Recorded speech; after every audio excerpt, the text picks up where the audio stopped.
Hello student, आप सभी का हमारे चैनल पर स्वागत है।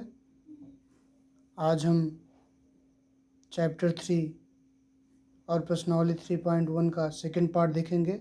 हमने पिछले वीडियो में 1 से 5 सवाल तक बता दी थी।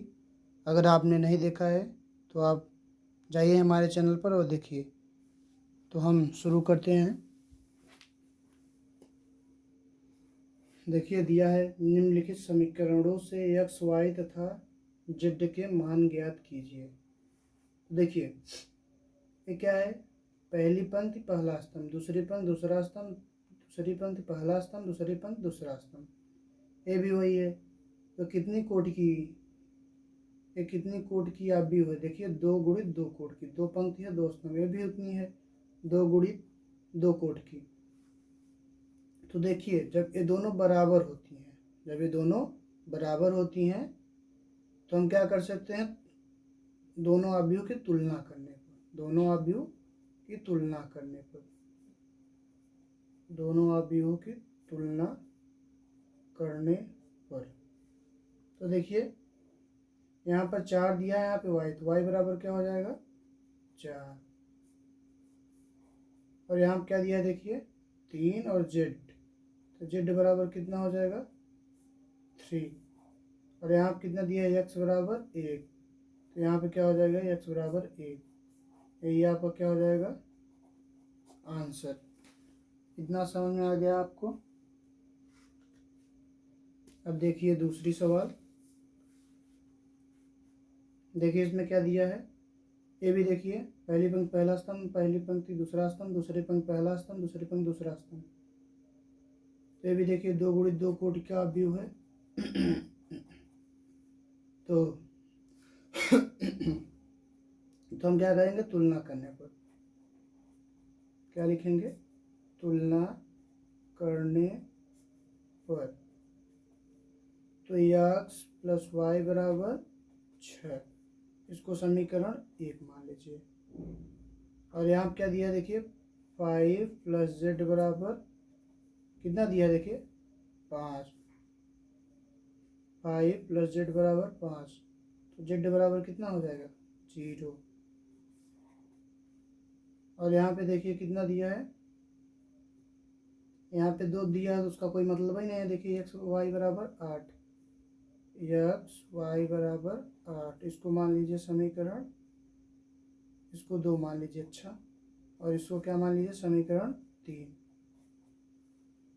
तो हम इसमें चाहे x का मान निकाल लेंगे चाहे y पर, तो हम क्या है, काहे का मान निकालेंगे? देखिए हम निकाल लेते हैं y का मान। तो क्या आ जाएगा?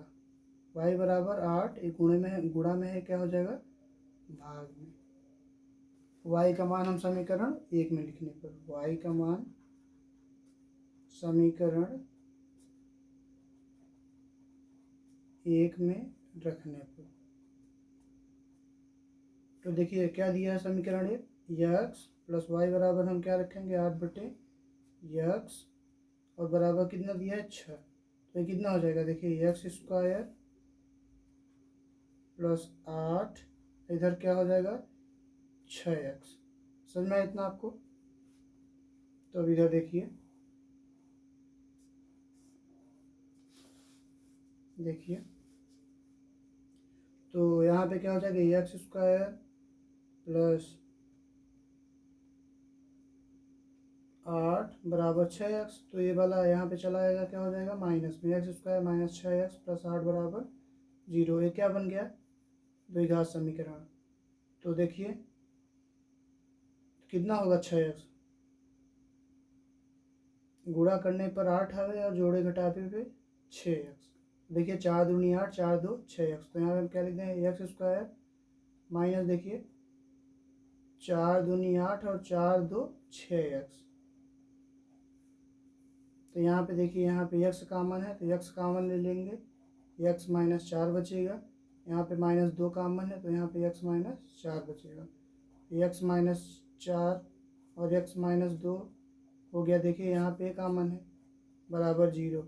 x माइनस 4 बराबर 0, तो x बराबर कितना हो जाएगा? x बराबर 4 तथा देखिए x बराबर x माइनस 2 बराबर 0, x बराबर 2, इसका कितना माना गया? 2 माना गया। तो हम x के दोनों मान को हम समीकरण 3 में रख देंगे। तो यहाँ पे देखिए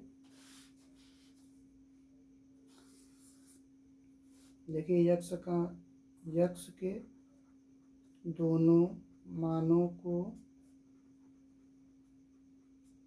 समीकरण देखिए समीकरण कितना है? देखिए समीकरण 3 है।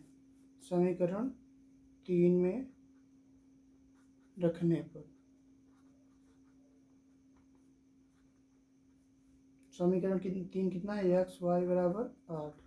तो x का मान 4 है, तो यहाँ पे 4 रख दीजिए। तो क्या हो जाएगा? 4y बराबर 8, तो y बराबर 2।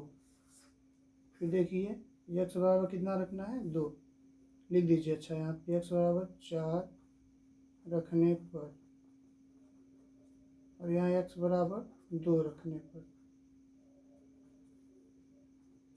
ठीक है ना?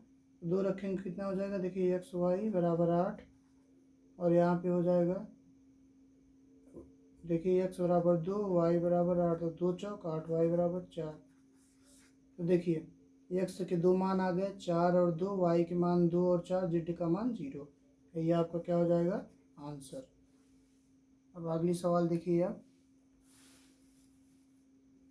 अगली सवाल है आपका x plus Y plus Z बराबर 9। हम देखिए ये कितना है? ये भी देखिए सेम है। जब ये दोनों आव्यूह सेम रहते हैं तो हम क्या करेंगे? तुलना करने पर देखिए ये कितना है? देखिए एक पंक्ति, दो पंक्ति, तीन पंक्ति और स्तंभ कितना है? एक। ये भी देखिए 3 पंक्ति, तो सेम है तो हम इसलिए तुलना किए हैं। तो क्या होगा? देखिए x plus Y plus Z बराबर 9 समीकरण 1 और x प्लस जेड बराबर 5 समीकरण 2, y प्लस जेड बराबर 7 समीकरण 3। तो देखिए x प्लस जेड का मान यहाँ पे रख दीजिए समीकरण 1 में। तो समीकरण चूँकि x प्लस जेड का मान समीकरण 1 में रखने पर, तो देखिए जब मान रखेंगे आप तो यहाँ पे दिया है x plus Y plus Z बराबर 9। तो x प्लस जेड का मान कितना आया? देखिए 5। तो x प्लस जेड का मान 5 रख देंगे। 5 प्लस वाई बराबर 9, तो y बराबर कितना हो जाएगा? 9 में से 5 गए 4। इतना समझ में आ गया आपको? अब y का मान हम कहाँ रख देंगे? समीकरण 3 में, क्योंकि y का मान समीकरण 3 में रखने पर, तो y का मान समीकरण 3 में रखने पर तो क्या हो जाएगा? y प्लस जेड बराबर 7 दिया है, तो y का मान कितना आया? 4। 4 प्लस जेड बराबर 7, तो जेड बराबर 7 में 4 गई 3। y का मान आ गया और जेड का मान। यहाँ पर हम क्या रखेंगे? देखिए रख दीजिए x का मान।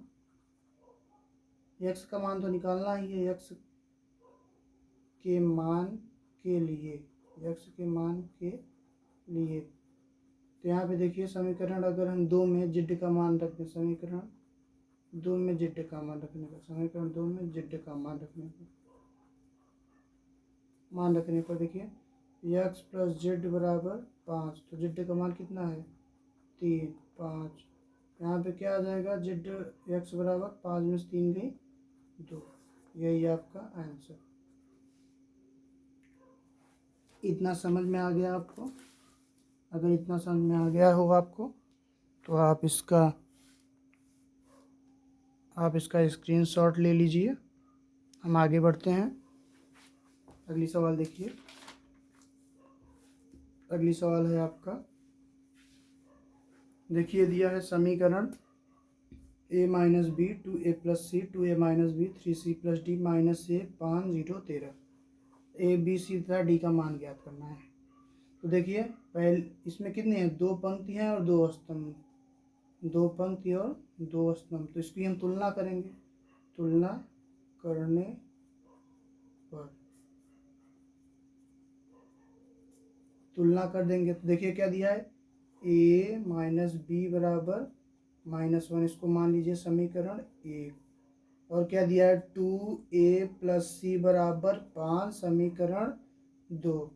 और देखिए यहाँ पे 2a माइनस बी बराबर 0 समीकरण 3। और यहाँ पे क्या दिया है, 3c प्लस डी बराबर 13 समीकरण 4।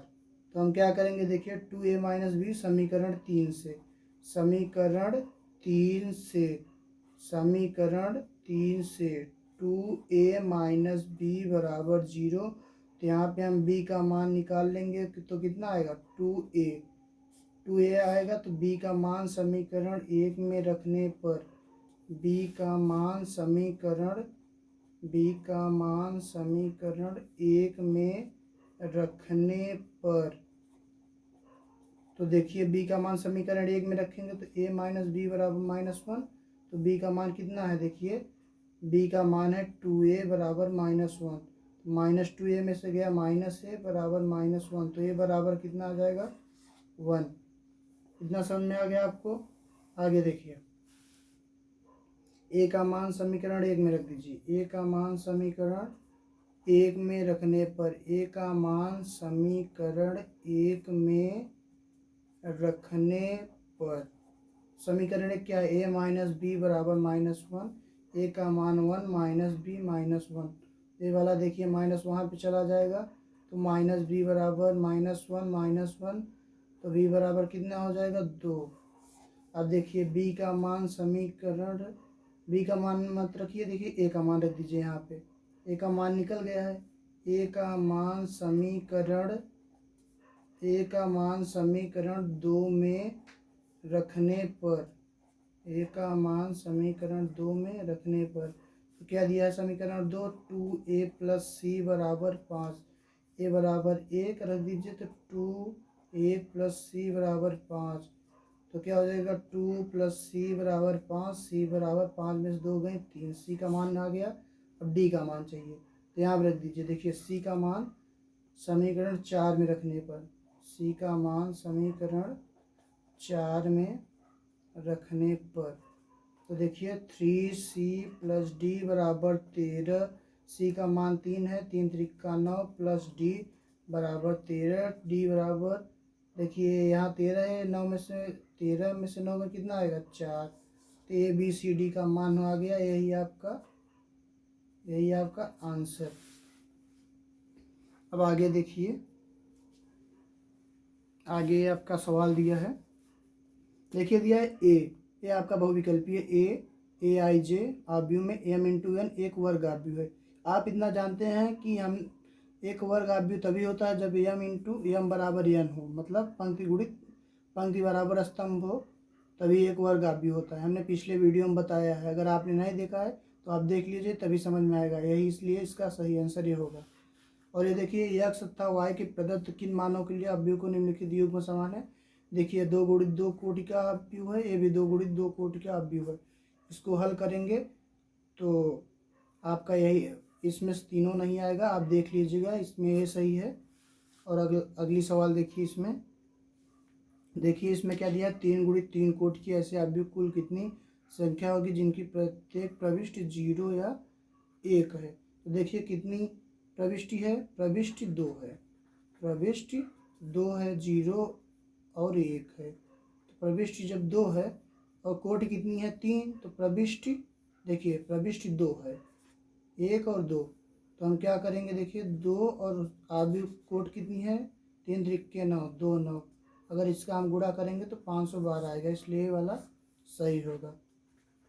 तो आज अगर आप इतना समझ गए हो तो इसका स्क्रीनशॉट ले लीजिए। आशा होगी कि आपने स्क्रीनशॉट ले लिया। आज आपका 3.1 ख़त्म हो गया। अगर आपको हमारी वीडियो अच्छी लगी हो तो आप लाइक और सब्सक्राइब कीजिए। आज के लिए बस इतना ही, धन्यवाद।